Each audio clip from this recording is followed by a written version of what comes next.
Hi, I'm Ginny MacArthur. I'm a nutritionist, fitness coach, and life coach, have been for the last 25 years. And my passion is helping women, especially midlife, women going through that whole menopausal, perimenopausal, and then out the other side to the more mature woman like myself. My goal is to help us all live vibrant, happy, healthy lives. I was talking to a client yesterday, and her question was around how to avoid temptation. Temptation is a bugger, isn't it? And it makes it feel like you're having a fight with food, or you're having a fight with your body, or a fight with your body image. Sometimes it's helpful to clear out the cupboards and not have any temptation in the house. I get that. Because resisting temptation can feel like pushing a beach ball down in a swimming pool. You know, you push it down, push it down, push it down until you can't hold it down anymore. And then up it goes, and water goes everywhere, and you have a huge binge and eat out the cupboard. So resisting temptation isn't always the answer. The long term answer is to come to peace with your relationship, both with yourself and know that you don't have to be perfect, and your relationship with food. I was always in that fight, and frankly, it was exhausting. And I realize now that it was a fight that I was never, ever going to win. I was a serial dieter. I had a strong story. I told myself that I was an emotional eater, that I was addicted to food, that food was this little demon that I was constantly fighting. I felt like it controlled me, to be honest. Um, and I couldn't get away from it. So I understood completely what this client was asking me. I used to know the calorie count, or I still do know the calorie count and the macronutrient count of every single food known to womanhood. And that is a very old-fashioned standpoint, by the way. We now know that you can take two lots of foods with the same macros and the same calories and get two completely different outcomes, especially when it comes to wellness and weight loss. But that's a whole nother podcast. I think that what changed for me was when I stopped trying to be perfect, and I stopped thinking of food as good or bad, and I stopped thinking of food as the enemy. I stopped believing once I had one bad thing, I was useless, I was fat, I was ugly, I couldn't do this, I knew I was broken, so I might as well dot, dot, dot, which meant one biscuit became a whole packet of biscuits. One crunchy bar became a binge of going back for a big family size, I don't know, bag of Maltesers and chippies, and going to another dairy because I was too embarrassed to go back to the same one to get another chocolate bar and another crunchy. And that thought in my head, oh, well, I might as well because this is the last time I'm going to do it. I'm useless anyway, but I'm going to do it. And then from tomorrow or from Monday, I'm going to be perfect.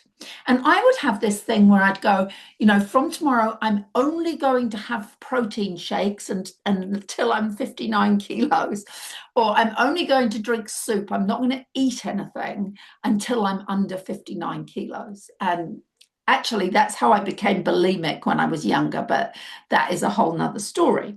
But basically, I did this on repeat for many years, trying to be perfect. So I'd start the week on Monday. I'd have my, quarter of a cup of rolled oats, my salad for lunch, my salad for dinner. I'd do that for Monday, Tuesday, Wednesday. By Thursday, because I wasn't feeding my body properly and I was in too much of a deficit, my brain would be screaming that I was in a famine. I would have one thing, maybe an extra protein bar, because I was hooked on them, or maybe an extra muesli bar or a handful of the kids' muesli. I'd have one thing and then it would set me off. It would, I thought, trigger me. And because I thought the food was the trigger, right? Oh, I can't have that because it triggers me. If I have one of those, I'll have the whole packet. I blamed the food rather than me. And so then, because I'd ruined my week, of course, I would then binge eat for Thursday, Friday, Saturday, Sunday, and start again on Monday, be good through to Wednesday. And that was how it went. It just went round and round and round in a circle. Um, and I think one of the biggest things was when I learned to stop naming food as good food and bad food. And at the beginning of my journey, because I lost 30 kilos and I've kept it off for decades now. And in the beginning of that journey, I planned a free meal once a week. Now, not a cheat day, notice, not a binge, a free meal, one free meal. And for that meal, I could plan whatever I wanted. And I quickly learned that if I was really craving a crunchy bar on Thursday, if I said to myself, look, if you have that, you know what will happen. You will end up having more and more and more. You're not going to enjoy it. You're going to be very disappointed with yourself in 20 minutes' time. Why don't we instead have that crunchy bar on Saturday night as part of your free meal? Then you have permission to eat that crunchy bar, savor it, and enjoy it and draw a line under it. Now, for me, this really worked. What I found was if I went off track on Thursday, I would overeat and binge. But if I had my one controlled chocolate bar or my half a dessert with Kenny or whatever it was that I planned, usually with some wine on a Saturday night, I could stop because I had permission to do it. I wasn't being naughty. There wasn't guilt. I didn't have to talk shit to myself. So that was quite a revelation going, oh yeah, I won't have it now. I'll wait until the weekend and really enjoy it. And I found not always, but most of the time, I could actually do that. I could plan to have a chocolate bar or two and a bottle of wine over the weekend and thoroughly enjoy it with no guilt attached. I still do that. So I still do that now. That's part of my maintenance to plan those treats into the weekend and thoroughly enjoy them. But I still eat from Monday to Friday. I eat pretty much how I ate when I was losing the weight. Well, I do eat exactly the same as I ate with a few changes because I've gone plant-based and I realize that I need some more of some things as I've got older. Um, but it really hasn't changed very much at all. But I just have that freedom at the weekends. So that was, I guess, the other realization is that I'm never on a diet. I started to believe, rather than be on a diet, I started to believe that I was eating for my health and well-being and longevity, right? And a nice side effect of doing that well was that I lost weight. And that the number on the scales didn't mean that I was going to give up or I was going to starve myself. That was just a byproduct of how I was eating. And understanding that one bad meal doesn't undo all the good that I've done, you know? And when I get to my forever weight, this was my realization back then. When I get to my forever weight, I'm going to have to keep eating like I am now. So this isn't, I'm dieting until I hit a weight and then I can do whatever I want. This is the rest of my life. So it has to be sustainable, has to be worked around foods that I love and that I enjoy. And it has to have room in there to have some treats. Otherwise, it just isn't. It isn't sustainable. And when I hit my goal weight, why would I want to go back to eating how I was before? Because how I was before was bloated and living in a body full of inflammation and feeling foggy brained and like shit. So it's not to do with hitting a certain weight and then being able to go back to do what I was doing before. This is it. This is how I am going to eat forever. Maintaining this is going to be the same as losing it. I just might have a little bit more leeway in the weekend. That is all. So once that realization was there, this is the rest of my life. This is rinse and repeat. It isn't all or nothing. It meant that I could aim to eat foods that I knew filled me up and nourished my body and made me feel good 80 to 85% of the time, and have that window. And for me, I put it in my weekend, it was a Saturday night. I had that window at the weekend of 15 to 20% of celebrating life with food and or alcohol, whatever the thing was. Now with that mindset, I no longer feel like a junkie hanging out for my next fix, because that's what I felt like.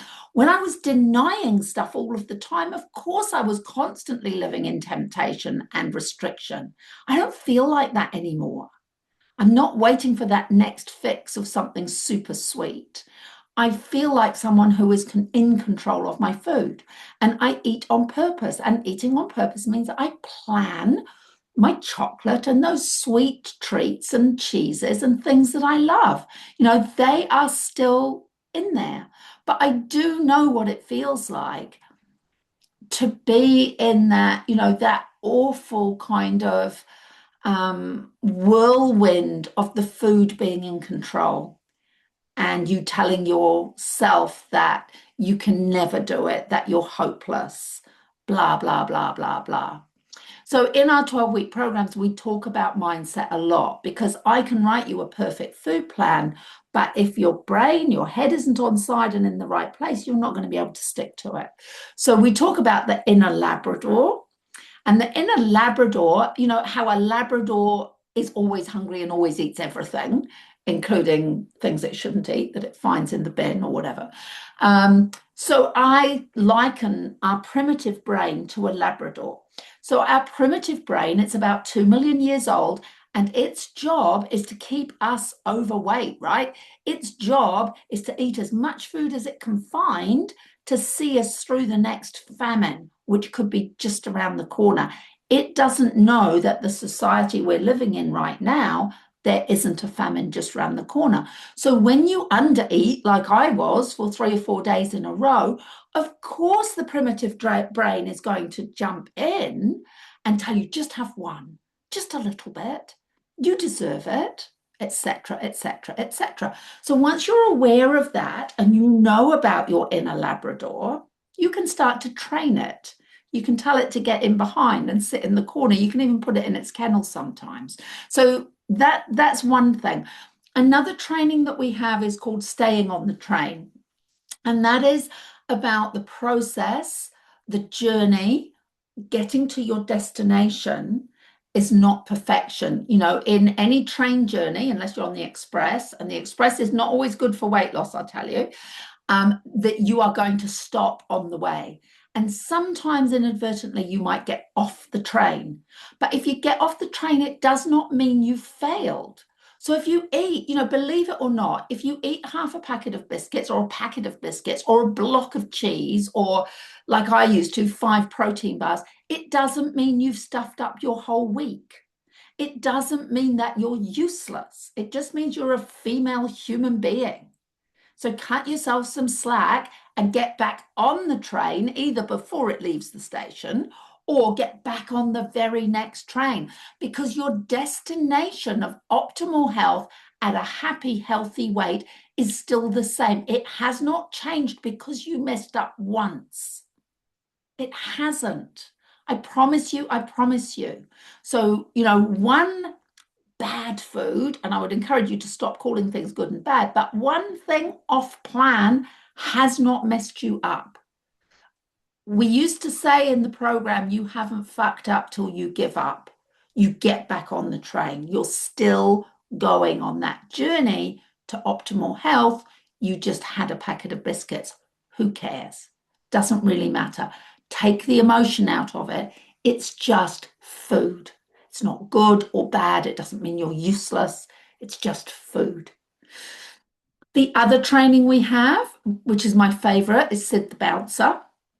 And Sid the Bouncer, I in my Sid is he's about 6'6". He is Samoan dude. He's beautiful. And he is the bouncer of my brain. So he is like my brain is the nightclub, he is the bouncer. He doesn't let shitty thoughts into my head, and he doesn't let those thoughts in that say, oh, you deserve it, just have one won't hurt, blah, blah, blah, blah, blah. When those thoughts come in, he stops them. So Sid is my best friend, and I use him still. I use him still every day. So you probably think I'm a mad woman because I'm talking about Labradors and trains and Samoan bouncers. But honestly, those things help me so much on my journey, and they have helped many, many, many of my clients too. So I guess we're all going to be tempted. Sometimes we will give in to temptation, but that does not mean that you've failed, especially in the world that we live in right now. You know, it's not easy. We're in an obesogenic society. You know, just go into the supermarket and look at the stuff that isn't even really food. Of course, it doesn't fill you up. Of course, it doesn't nourish you. It doesn't nourish your soul. It doesn't nourish you. It doesn't satisfy you. Of course, you're left wanting. And very often the temptation is for the very stuff that won't help us. But you don't have to be perfect to get to the destination. We just have to keep trying. And, you know, just because you go wrong sometimes and you give in to temptation, it does not mean that you've messed up. It doesn't mean you're useless. It just means you're a female human being. Just get straight back on the train. You're still heading for your destination of optimal health. If any of this resonates with you, we go into all of this and I coach you through all of this in a lot more detail in my programs. I'll put the links below. In the meantime, we are just a tribe. Like Outlook, we're like a tribe. So we have a 12-week program that starts you off. We have a membership if you want to stay with us. Our goal is to get away from the dieting mentality, to honor our bodies with good food, healthy choices. We don't believe in counting calories. We don't believe in any of that crap, actually. We just believe in good, nourishing food, looking after our bodies, looking after our brains, looking after our microbiome, which is responsible for all of the above. And we just want a way of eating that will support our bodies and allow us to live full and vibrant lives with a little bit of badassery as we age.